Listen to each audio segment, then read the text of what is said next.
This video will contain spoilers. Just be clear about something. I have to go off to work at 20 to 4, and usually when I have this little time left, I want to spend as much of it as I can playing whatever the game I'm currently playing is. Um,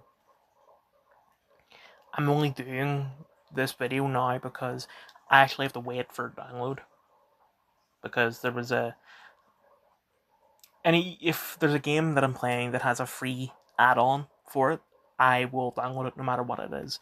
And the game I'm about to play has one, but it's like 9 gigs. And even though I've turned the game off, I've turned YouTube off, like the PlayStation isn't playing anything right now, it's taking a long time for a 9 gig download. So I'm just making this video now, just to, because it's better than just watching something, which I can do really anywhere, but these videos I can't. So, end review, Mafia, the Old Country. The ending sucked, I'm gonna be honest. Like, you play the prologue in the first, 13 chapters, and it's consistent. Really, the only problem with it is, one, it is quite stereotypical, and two, the fact that so much is happening so quickly. But then, with the final chapter, it just switches up, where everyone in the mafia is against Enzo, and they're even against Isabella, even though she's the Don's daughter. And it's just like, I get what they're trying to do. Like, mafia is known for trying to make it very fucking clear that crime does not pay. But this is not the way to do it. This was shit. It was so fucking sudden and predictable and just not good. Like, they were all like, "Oh, I trusted you and you betrayed me," and all that. And it's like, Enzo is the best thing to happen to the Teresi family, because, say what you will about everyone else, like, they're all good, but Enzo got so much shit done. Don't get me started on Cesare. He's just a fucking nepo baby who didn't do anything at all. He just sat there and was a useless cunt. Um. So yeah, the ending wasn't good. Um. I'm just gonna move on because I don't really have anything else to say. After that, I played the Sam and Max remastered trilogy. I've already played the free games, Save the World, Beyond Time and Space, and Devil's Playhouse, so there were no reviews for them. And then after that, I decided that, because Ben Man, we both have jobs now. We were playing Danganronpa. Um, I was sort of showing it to him, but now that we both have jobs, it's very, very tough to find the time to play it. The last time we played it was the 15th of June, and even then we only played it for like an hour or two because I had to go to work. Um, but it's also, his PlayStation is broken currently and has been broken for a while. So the plan was, I'm just going to play Danganronpa S just to see what it was like as soon as we finished Danganronpa 3. But I decided, fucking, it's probably not going to be any story. It's just going to be like party game type stuff. But no, there was a story, and it wasn't the kind of thing I was going to review, but it's just, I wanted to try it out. It's pretty fun. This is an unofficial review, by the way. Fun, but I imagine it would be very repetitive. I just played the one game, like the 150-day cycle. I might go back to it at some point if I'm really bored. I've got a bunch of games on there that for. I've got balloons games, I got the carnival games, so on and so on. um, that's all I have to say for games for movies. Weapons, universally positive ratings, directed by Zach Cregger. I watched it in cinema. Julia Garner, Josh Brolin, Benedict Wong, Alden Ehrenreich, Justin Long. um, I was really excited for this. Like, I saw the trailer, and it just seemed so random. Like, it didn't seem like the kind of thing most people would like. I thought it was just gonna be I like it because of the randomness. Like, I do like random things, but the randomness is what's gonna turn people off from the film. But no, everyone's loving it. Like, it's a massive fucking success, which is surprising, and it also gives attention to Zack Ryder, which I'm glad, because I actually like Whitest Kids. I'm not typically a fan of sketch comedy. And also Julia Garner is a main character. I get that she was also the main character in Inventing Anna, but that show didn't get a lot of attention. But this is. So I'm glad for her career. Josh Brolin. I don't like the fact that they cast Josh Brolin in this. It's better than Pedro Pascal, who was originally supposed to play Archer. But Josh Brolin is 57 years old, and he's playing the dad of a kid who's like 10. And yeah, you do.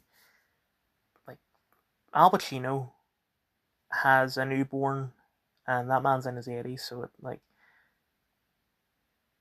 it's possible and all that, and it does happen, but it's weird. I wouldn't want Josh Brolin to play a Granda because the man still has youth to him, but it's just it's weird. The film isn't actually as random as the trailer makes it out to be. Like, it does make a lot of sense when you actually watch it. Um, I love that scene at the end where the kids are chasing the ant, the killer, and she's just like running through people's houses and all. Like, that's all great, and the things about it that are random, like the way that they run. Benedict Wong's eyes look like they're popping out of his skull when he's trying to kill Julia. Actually, kind of reminded me of that scene from Big Trouble in Little China, where that guy like inflates so much to the point where he pops.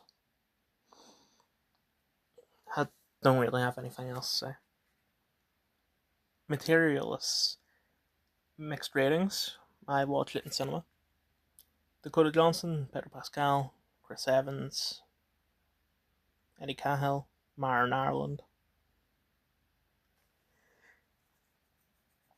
When I say this, know that I'm saying this with no disrespect. Like, this is a good thing. But this is just someone that you've never heard of giving her opinion on love that you never asked for.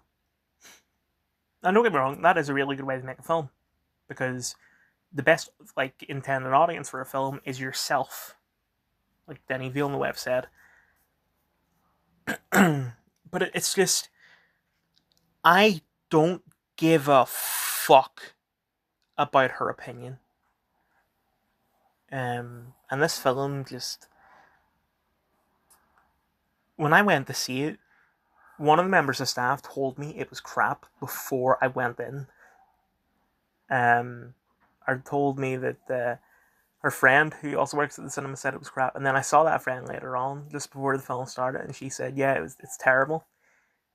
Um, I wouldn't say it's terrible. It's not really all that good, and this is considered a rom com. I wouldn't really consider it a rom com. It's not. There's not really anything funny in it other than a few bits and pieces. Like, it's just not enough for it to be considered a comedy. Um,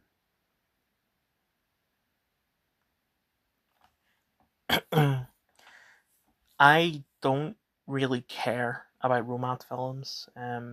I'll watch a rom-com because I like the comedy aspect of it. Like, I love Adam Sandler films and stuff like that, and Will Gluck, his films are great. But romance films, I'm just not the biggest fan of, because what can you do that hasn't already been done in a film before? Like, Materialist doesn't really bring anything new to the page. Um,